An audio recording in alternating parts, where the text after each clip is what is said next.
Strapped above is everything they need. Inside, everyone they love. Winter is coming, and for 1,000 people on the outskirts of Kabul, it's time to go home.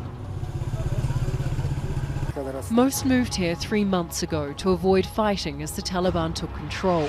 Arif Martin and his family came from the central province of Daikundi, but they've found they can't survive in Kabul. There's no work. So the UN Refugee Agency is giving them cash to return. Arif is one of more than 550,000 people who fled their homes this year, mostly because of fighting. Ahead lies a minimum 16-hour drive and a harsh winter.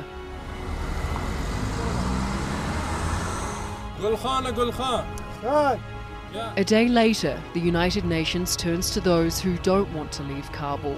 It surveyed the city's poorest neighbourhoods and found these people to be the least likely to survive the winter. Taliban special forces man the entrances, providing protection as the UN hands out blankets, food and cash to cover people's rent for a few months.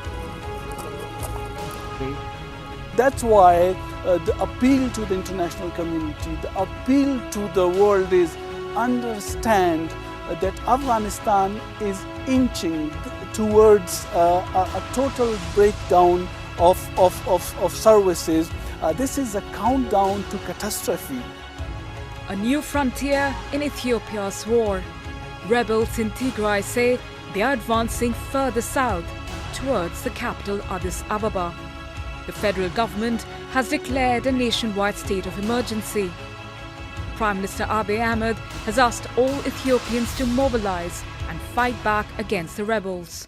In just a few days, the rebels from the northern Tigray state say they have seized the towns of Desai and Kombolcha, which are in the neighboring Amhara state. The two are on a major highway leading to the capital. The United States has warned the Tigray People's Liberation Front or the TPLF against any such move.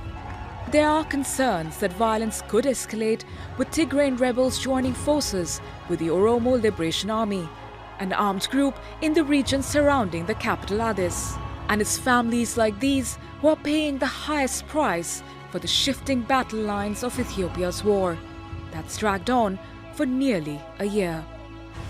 More than 2.5 million people have been forced to leave their homes, and around 400,000 are on the brink of famine.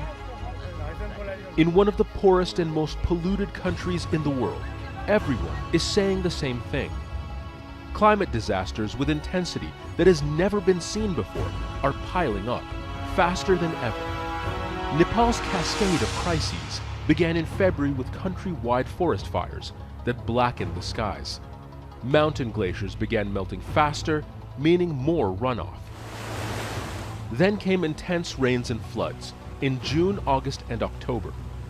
Now, from all that water, a higher rate of landslides, blocking mountain passes faster than road crews can clear them. Throughout it all, ongoing man-made soil erosion to meet the demand for building materials. Climate scientists warn conditions are worsening across the Himalayan region and are unprecedented. Toppled and buried buildings dot the Himalayan foothills, ominous reminders of what happened here.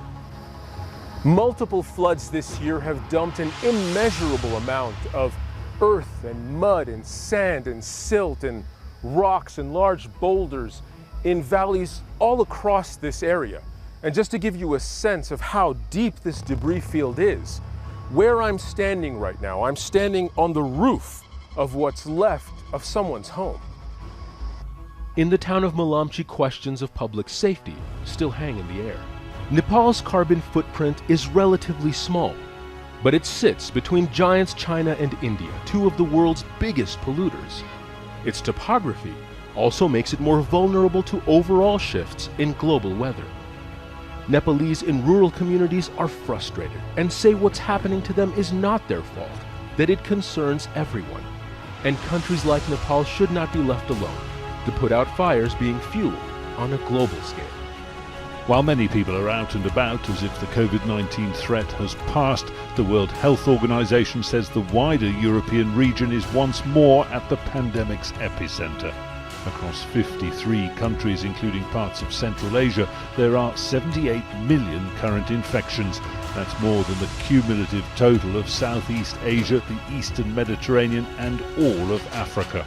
And it's a figure rising by 250,000 new infections daily, with 3,600 deaths every day. Why is it happening in a region with generally good access to vaccines? The WHO points to waning immunity among those vaccinated 6 months or more ago, and vaccine hesitancy in countries like Russia, where misinformation on social media has contributed to more than 1,000 virus deaths a day.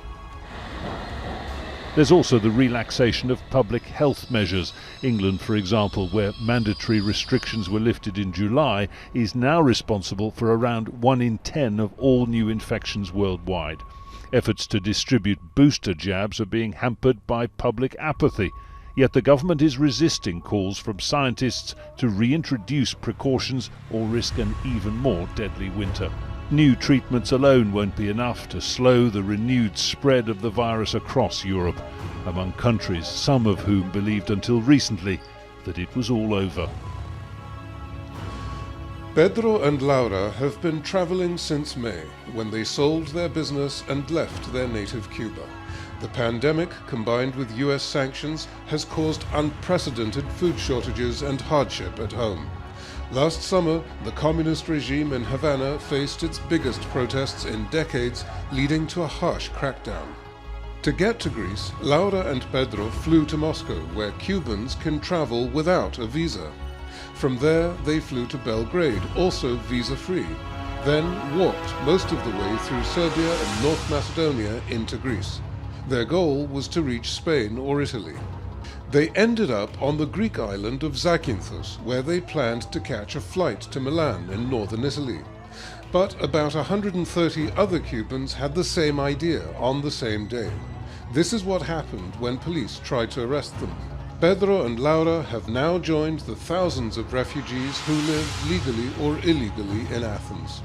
Unlike African and Asian nationals who've sought asylum here for years, Cubans in the Balkans are a completely new phenomenon. Hundreds of Cubans are now in Greece, and they're waiting to find out whether authorities will take up their asylum applications or encourage them to keep walking. They say they're on the streets to fight government attempts to centralize power and crack down on dissent. Thousands of people turned out on Monday across Bolivia. Protesters are concerned about a law the government wants to pass to fight illicit profits and terrorism. Experts say the law violates rights to due process and could be used to persecute political opponents. The nation is deeply divided since Evo Morales was forced out of office in 2019 after a disputed election that forced him to leave the country.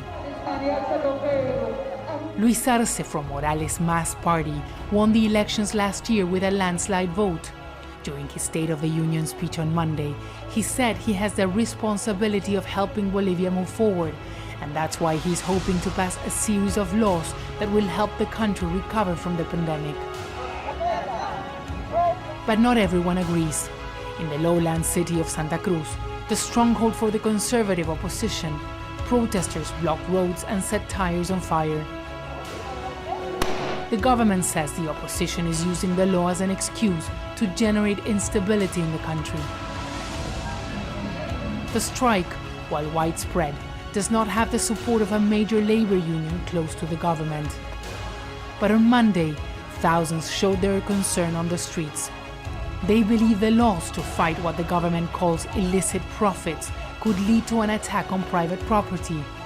And that's why they vow to remain on the streets until the government gives in to their demands. Many parts of Sri Lanka have had more rains during the last few days than what they received in an entire year. And this is the result. Vast tracts of land underwater, swollen rivers and reservoirs, and devastating landslides. The landslides came as suddenly as the rising floodwaters, catching many unawares. Here in Rambukana, one survivor said there was a sound like thunder, and then the hillside came sliding down, giving them just minutes to escape. The family in this house was not so lucky. A mother and her 2 daughters died, while the father is in a critical condition. The mangled debris of what was once their home, belongings scattered among the sludge, is silent. 17 of the country's 25 districts have been hit by the bad weather caused by a low-pressure front. Water levels rose up to chest high in some areas. For businesses battered by COVID slowdowns, the rains didn't help. This hospital in Chilau in the northwest of the country is no exception, with patients marooned in flooded wards. Military personnel were deployed to rescue those stranded by the floods and help get people stranded to safety. These scenes were filmed by Russia's Sputnik agency, apparently showing Belarusian forces handing out food. It's not clear how many of the thousands of people camped out will have got anything. Here, as a woman lies ill on the ground, people show a Belarusian guard what asthma inhaler she needs. Some families have been given the basics: diapers, medicine and drinking water. But as the main response on either side continues to be a military one, these people are stuck in a political game they can't control. One of Poland's most famous actresses has joined activists to call on the government to allow people to help. She came across 3 people that had made it through the border into Poland, but they'd been attacked. An exclusion zone means that there's no way of knowing what exactly Polish forces are doing to keep people out of their country. On the country roads near the border, soldiers, guns in hand, have set up checkpoints. Vehicles are being stopped, searched, and some people's documents are being checked. But even with this massive presence along the border, Poland knows that some people will manage to get through. Soldiers here have told us that if we, the media, were able to see what they're doing, then they wouldn't be able to do their jobs. But desperate people still remain stuck in the forest between 2 groups of soldiers.